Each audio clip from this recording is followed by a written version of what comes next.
Welcome to Passionaire Magazine, the podcast where we talk about business, tech, food and travel, fashion, health and fitness, the arts and culture, where we want you to live your passion.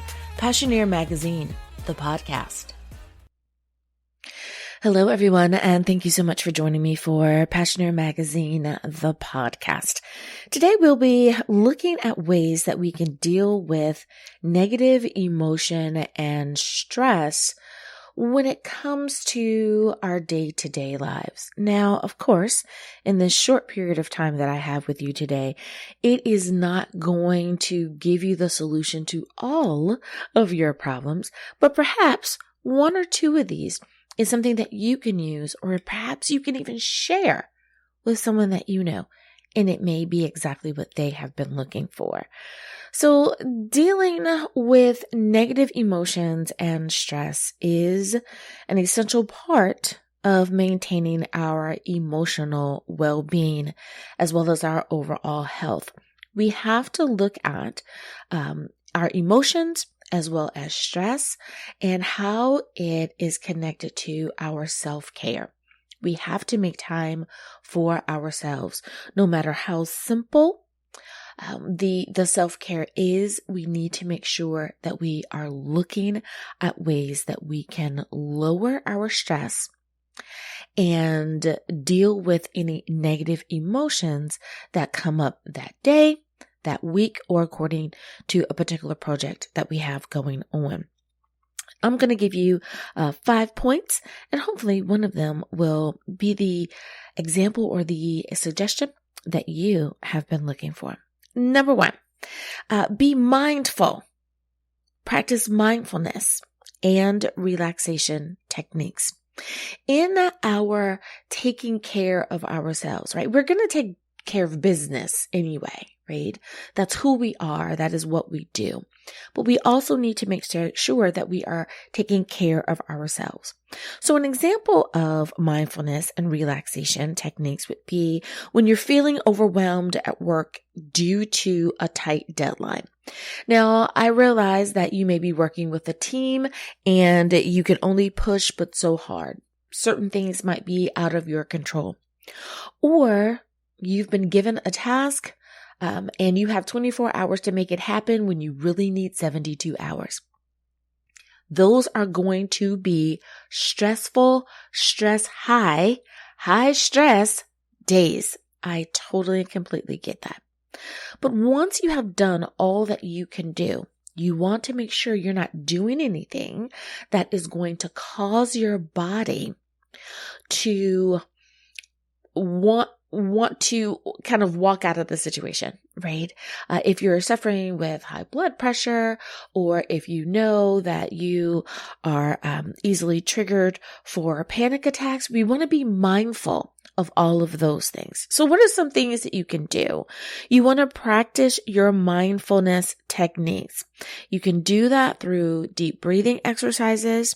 You can also do that through meditation.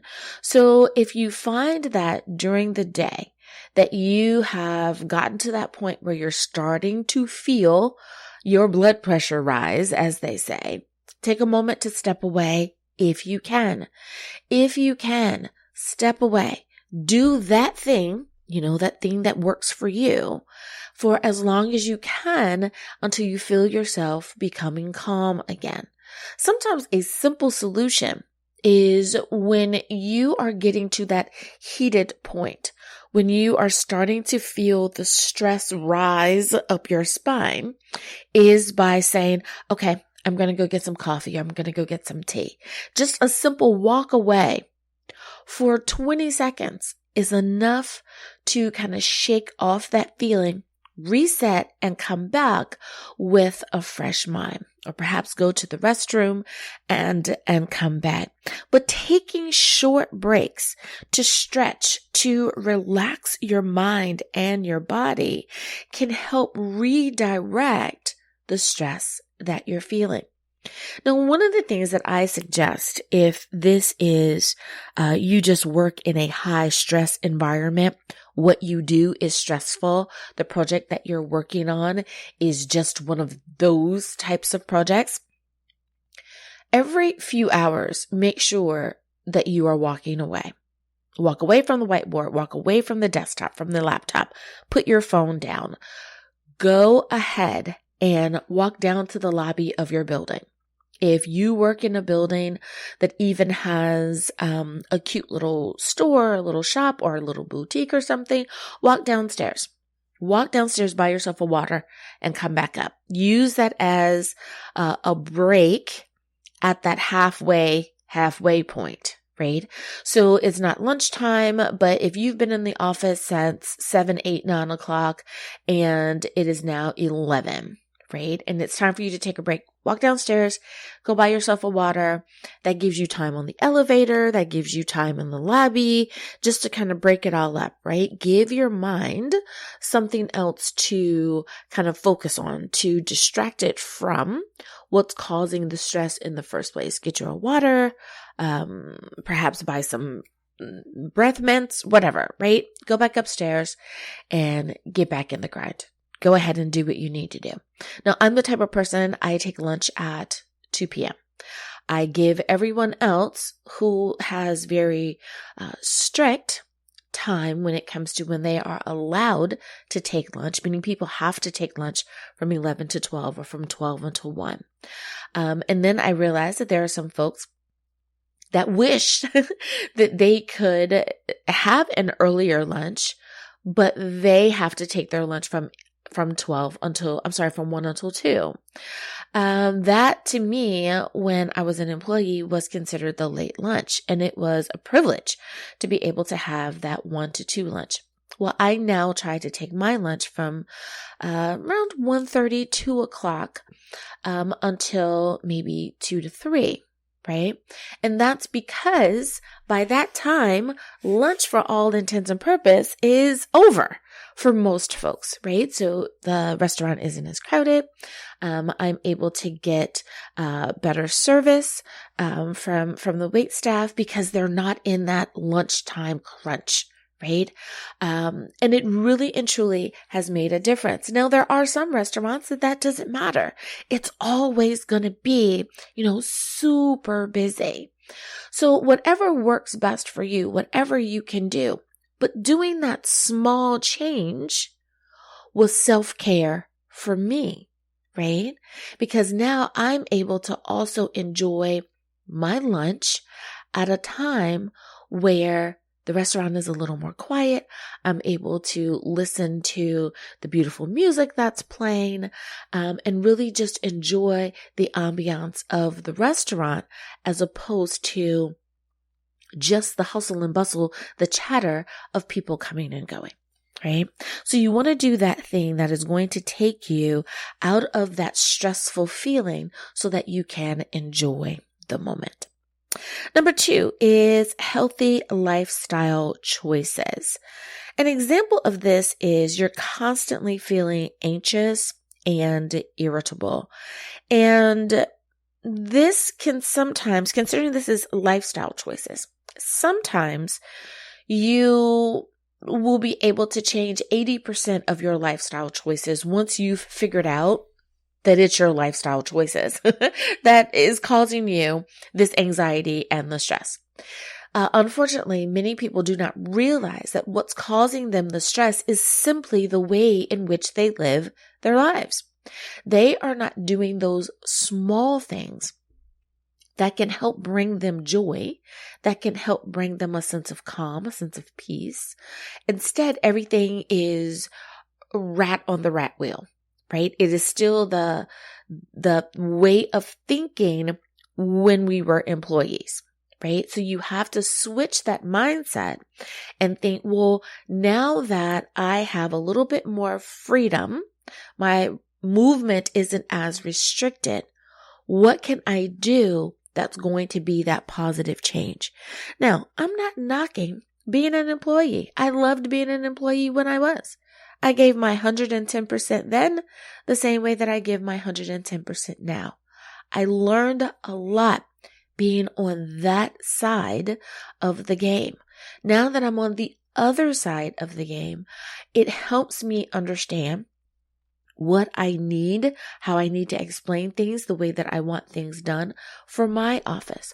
So again, no matter which side of the fence you are playing the game from, understand that healthy lifestyle choices are healthy lifestyle choices, be it that you are the employer or the employee.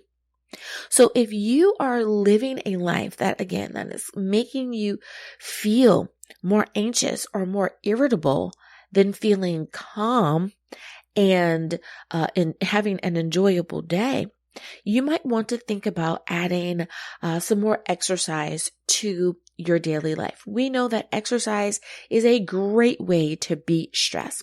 For your lunch break, perhaps walk to that restaurant instead of driving. If you're in a locale where that is safe to do and it is reasonable, right? Bring your sneakers to work with you. Change your shoes in the car. Go ahead or at your desk. Walk down, get your lunch, and walk back. And the reason why I say that, could you walk in your heels? Of course you could, especially if you're only going a block or two, right? But this is for exercise sake. So you're really trying to get in the proper movement. You're trying to make sure that you're not causing harm to your body in any way. And if at all possible, you want to walk further than just that one block so that you can really get in some steps. Now, of course, I am not saying go work up a sweat. No, you have to go back to work, right? That's common sense. But I am saying that if you can choose that restaurant, that's 3 blocks instead of just 1 block. Because this is the only exercise, the only movement you're going to get for the day, go ahead and perhaps pick a day on Wednesdays, Fridays, whatever it is. You're going to go to the one that's 3 blocks away. Making very small changes can make a huge difference in your life. Another would be making sure that you're eating a balanced diet. Now, I'm not claiming to be a dietitian or a nutritionist or anything like that. But again, we already know the science says, the studies show that we need to be very mindful, aware of what we're eating. When we're putting junk in our bodies, we get junk back. So we want to make sure that we are eating as best as we can, and really putting in those foods that are going to energize our bodies and give us what we need in order to be productive. Another is sufficient sleep. We want to make sure that we are getting enough sleep to make sure that our brains are functioning properly, right? We want to give our brains all that we can so that our brain can give itself to us, right? That it can give us all that it has. So let's make sure that we are doing all that we can to really be our best selves. Physical activity, we know, releases those endorphins, which are natural mood lifters. A healthy lifestyle can improve your resilience to stress. So anything that we can do that is going to release those endorphins that put us in that happier, calmer, peaceful place, then do that, especially if we're working on a project that is stressful, that's going to bring about anxiety, irritability, or stress.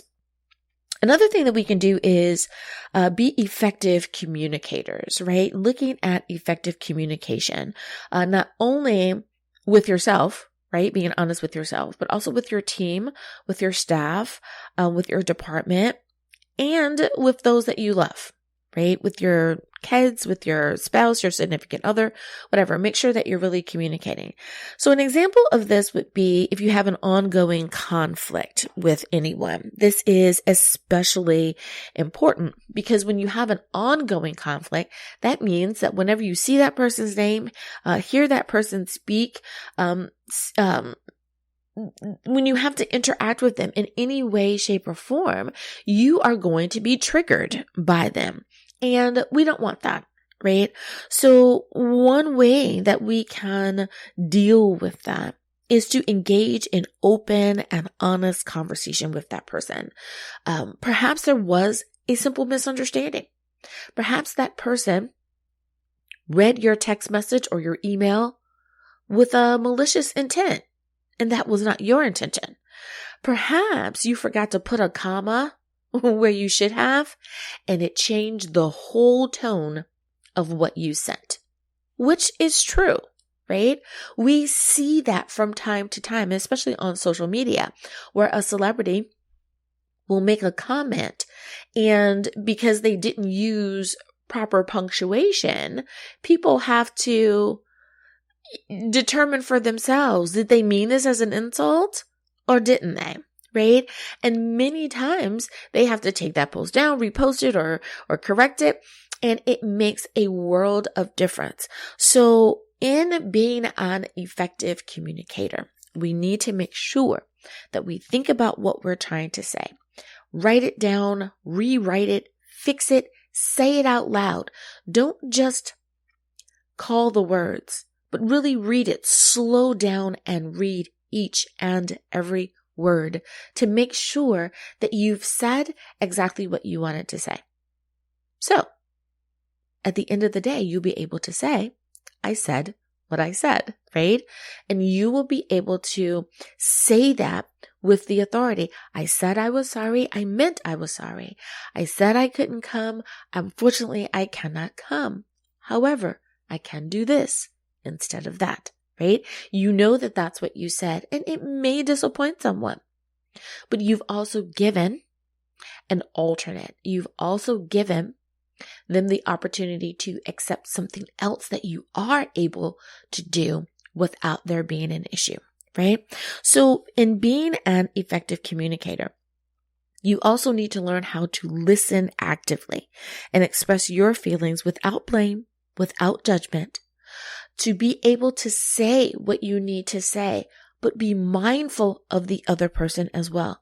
Many times when we speak things with a malicious intent, it is not misunderstood. Everyone understands that when there's venom on your tongue, no one says, well, did she mean to say it that way? They felt all the venom in which you've said it. Unfortunately, many times when people try to speak with sugar on their tongue in a peaceful manner, some people understand that as being sarcastic or not being genuine, right? So don't allow there to be confusion, or is this person being disingenuous with me, right? You don't want that to happen. So make sure you are very aware and present in what you are trying to say to the other person. Effective communication, again, can really help resolve conflict, and it can reduce those negative feelings. So spend some time in conversation with that person, clear up the air, let them know where you stand, what you need from them, what some potential offshoots would be, or if they can't do A, what B and C would look like that's acceptable for you, like some predetermined solutions in there, especially if they have to go and talk with someone else, right? If you are giving them the power to speak for you, let them know where you stand again and what some alternate endings could be, but that you're really and truly shooting for plan A. Right? Be effective, and I think that you will have the outcome that you are looking for. Number 4 would be time management and goal setting. Now, I know and understand that we call it time management. Yes, I know that we cannot manage time, right? I've said that on other podcasts as well. We know that time, not trying to get into the philosophical understanding of time and the construct of time, but what we call it is time management, right? Everyone knows it as that. So that's what I'm going to call it for today as well. So you're stressed because you have too many tasks to handle, and you, my dear friend, are trying to manage your time as well as set the goal, reach your target under budget and on time, right? So what are some solutions? What are some things that you can do? You can create a to accomplish list. That's what I call it, a to-do list, right? And you're going to prioritize that list, and you're going to get it into bite-sized pieces. Those bite-sized pieces, may have to be delegated to others in order to come in on time, if not even early. So let's say that your target time was 3 p.m. If you can have that thing done by noon, great. Good job. That gives you an hour that you can sit down and meditate. You can listen to some smooth jazz. You can listen to some yacht rock, right? And just kind of mellow out for just a moment. Have some tea. Get that cup of coffee that you so deserve. Hit the reset button before you have to make that presentation, before you deliver, before you speak with your client, before whatever it is that you have to do when that project was due, right? Or you're even able to send it in early. Send, boop, done, submitted, right? And it's like, yes, we did it. Take that win. Your brain wants that positive reinforcement.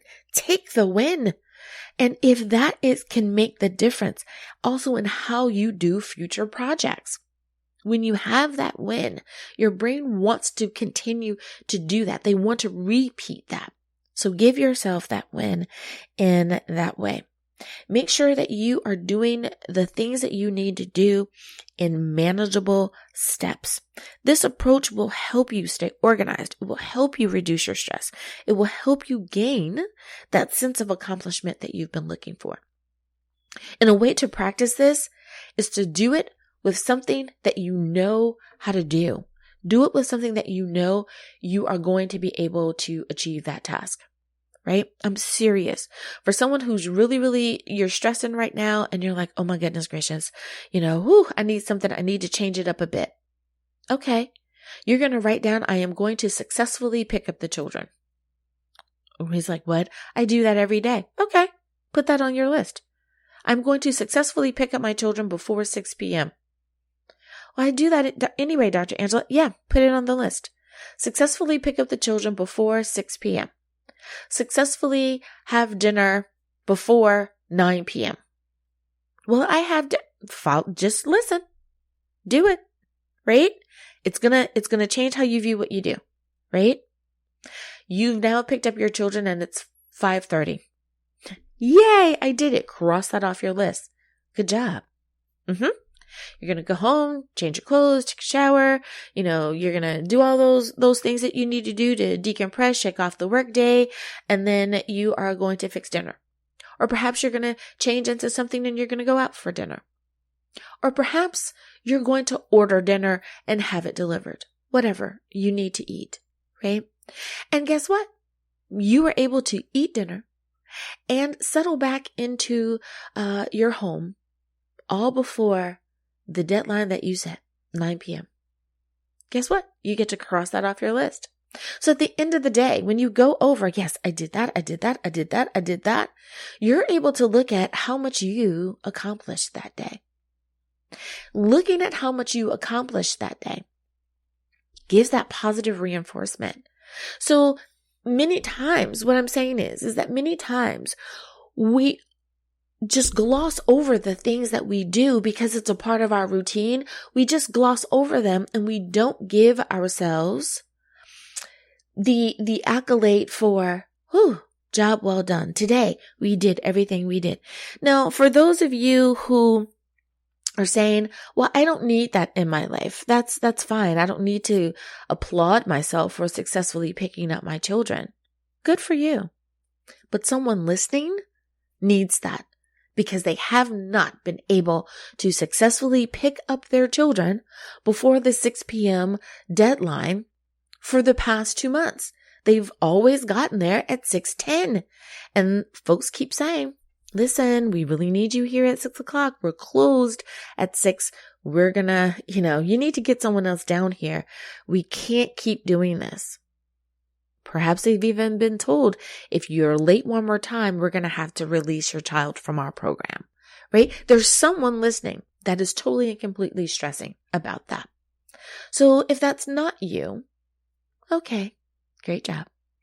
But that just gives you an example of everyone is different. Everyone is dealing with the things that they are dealing with, and how can we be productive?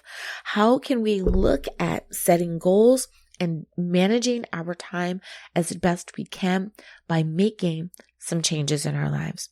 Now, the last thing I'm going to suggest is that if you're really and truly having a really tough go at this, if you have been experiencing a persistent sadness or hopelessness, or you can't seem to bring the joy back into your life, your anxiety or your depression is really something different than what everyone else has been dealing with, I want to just simply remind you that if you are feeling more sad, more hopeless, more anxiety, more depression, more confusion than usual, it may be time to seek professional support or professional help.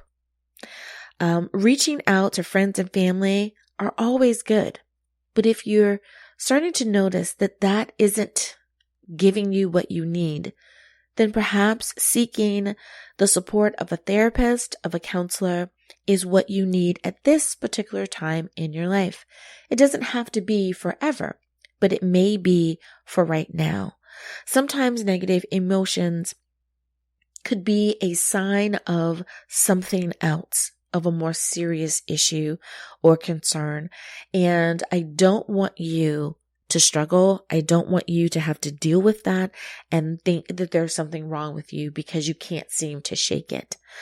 Go ahead and seek a professional in your area, or find someone through professional services online that can really and truly help you be the best person that you can be. As a pastoral counselor, I see this all the time. And there's nothing wrong with people coming in and getting the assistance that they need to help them get through what they have going on. So no matter what you're dealing with in life, always know that a smart person, a wise person, knows when it is time to turn to a professional. And if that's you, there is no shame in knowing that, hey, I need someone who can help coach me through this. I need a therapist that can help me get through this. I need a counselor that can counsel me through this that I have going on. And you can still be the boss at work that you need to be. You can still be that award-winning person that you are. But seek that professional care and get that added benefit of their expertise in your life as well. Well, thank you so much for spending time with me here today on Passionate Magazine, the podcast. I hope that I have helped give you some insights, some things that you can do, some ways that you can change your mindset about dealing with negative emotions and stress. Until next time, everyone. Thank you for listening to Passionate Magazine, the podcast.